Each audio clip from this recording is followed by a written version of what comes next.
செங்கல்பட்டு மாவட்டம் கூடுவாஞ்சேரியில் கான்ட்ராக்டரை மிரட்டி 25 லோடு மணல் கேட்ட விவகாரத்தில் ஊராட்சி மன்ற தலைவியின் கணவர் கைது செய்யப்பட்டுள்ளார். கான்ட்ராக்டர் சந்தித்த பிரச்சனையின் பின்னணி என்ன?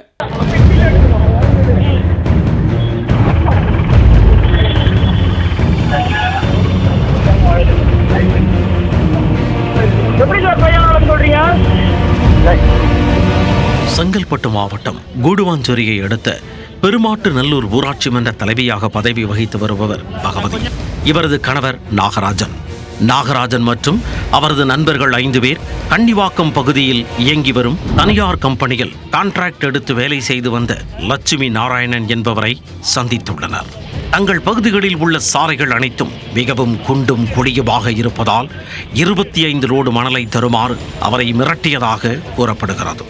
இதனால் அச்சமடைந்த லட்சுமி நாராயணன் முதலில் 5 லோடு மணலை லாரியில் அனுப்பியுள்ளார்.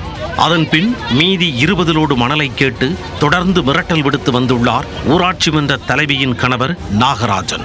அப்போது ஏற்கனவே கொடுத்த 5 லோடு மணலையும் பொதுமக்கள் பயன்பாட்டிற்கு சாலையில் கொட்டுவதாக கூறிவிட்டு தனியாக வைத்துள்ளதாக கூறி லட்சுமி நாராயணன் நாகராஜிடம் வாக்குவாதத்தில் ஈடுபட்டுள்ளார். இதனால் இருதரப்பிற்கிடையே கடும் வாக்குவாதம் முற்றியுள்ளது. இதையடுத்து நாகராஜன், அவரது கூட்டாளிகள் லோகநாதன், வினோத், சிட்டிபாபு, பிரதீப் ஆகியோர் தன்னை மிரட்டுவதாக கூறி கான்ட்ராக்டர் லட்சுமி நாராயணன் கூடுவாஞ்சேரி காவல் நிலையத்தில் புகார் அளித்தார். புகாரை பதிவு செய்த போலீசார் ஊராட்சி மன்ற தலைவியின் கணவர் நாகராஜன் உட்பட 5 பேரையும் கைது செய்தனர். அவர்கள் மீது 5 பிரிவுகளில் வழக்கு பதிந்து விசாரணை நடத்தி வருகின்றனர்.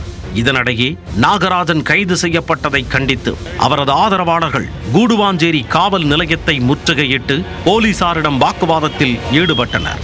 இதனால் அசம்பாவிதம் ஏதும் நிகழ்ந்து விடாமல் இருக்க அப்பகுதியில் 100க்கும் மேற்பட்ட போலீசார் குவிக்கப்பட்டுள்ளனர். பாதுகாப்பு கருதி கைதான 5 பேரையும் வாகனத்தில் ஏற்றி சிறைக்கு அனுப்பி வைத்தனர்.